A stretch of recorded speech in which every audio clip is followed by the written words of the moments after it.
करदा मंगाले दा औरों बब्बर वालों जो मास्टर हाई स्पीड फैन एक 40 इंच का सुपरसोनिक फैन मान सम्मान वालों दिता जाऊगा। अगर मंगाले का कोई ट्रैक्टर विन करता है तो औरों बब्बर वालों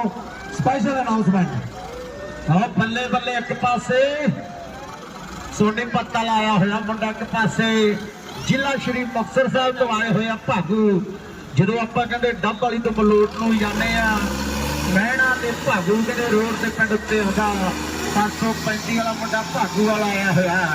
एक पासे सोनीपत वाला देखो 52 वाला धुआं रोड हो गया। बड़ी दूर दूर तो ट्रैक्टर आए हुए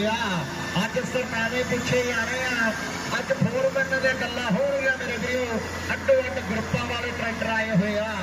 अज ग्रुपां दे नां चलणगे जिहड़े फास्ट असीं हो कीता गया सी तहे दिल तो धन्नवाद करते हैं।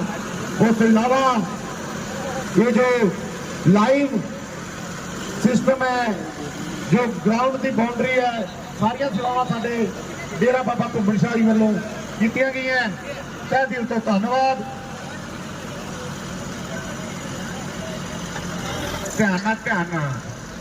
ਜਿਹੜਾ सोनीपत वाला निशू देशवाल ग्रुप के ट्रैक्टर मेरे वीडियो निशू देशवाल का भी स्टंट अज बहुत नाम वड्डा सी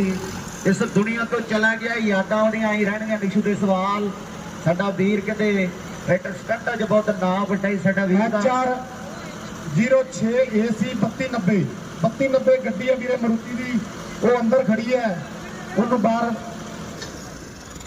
ਇੱਥੇ ਮੁੰਡਾ सोनीपत तो आया होया एक पासे जिला श्री मुक्तसर साहब 40 मुक्तसर पाउंड में धरती तो आया होया भागू पेंडा बस